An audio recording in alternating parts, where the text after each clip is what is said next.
MMA, did you look at pro wrestling as a joke, or were you always a fan of pro wrestling? So, interesting. And so pro wrestling actually was my first love. I was born in 1987, and so I grew up in an era where I believe pro wrestling was 100% legitimate competition. There were two dudes really fighting each other. Around the late 90s, as kayfabe broke and became more public knowledge, it broke a young Blake Troop's heart, and I'm talking like 7th, 8th grade. I'd say like right after WWE No Mercy, or WWF, it was WWF when I was growing up. Mm-hmm. WWF No Mercy came out for Nintendo 64, one of my favorite video games ever to date still. Right. But so it broke a young Blake Troop's heart, and this is like I said, probably, 97, 98 maybe. And around this time is when UFC was starting.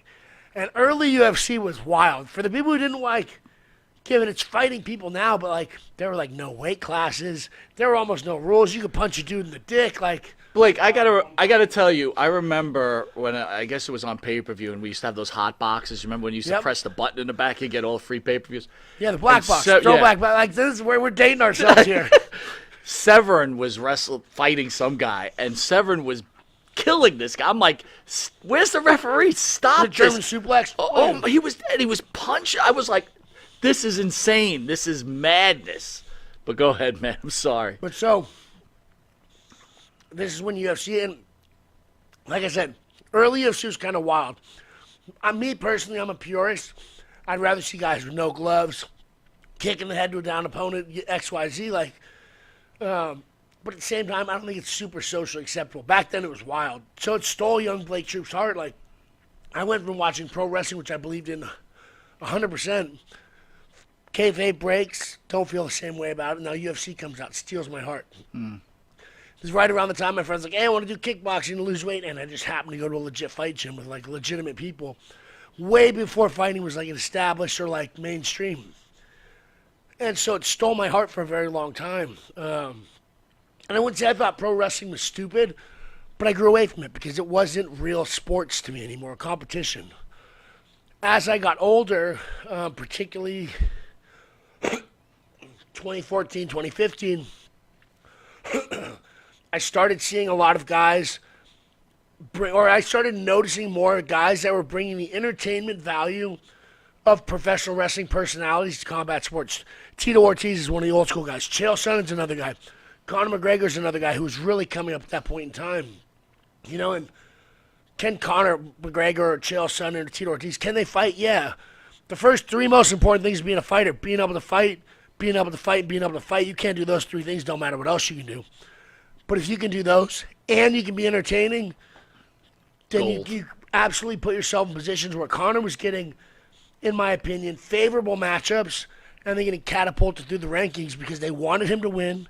They wanted to give him a microphone. They wanted him to be a champion. Why? Because could he fight? Yeah, but he could talk. Right. And so by looking at guys like this who are getting special treatment because of their ability to be entertaining, CM Punk's another perfect example.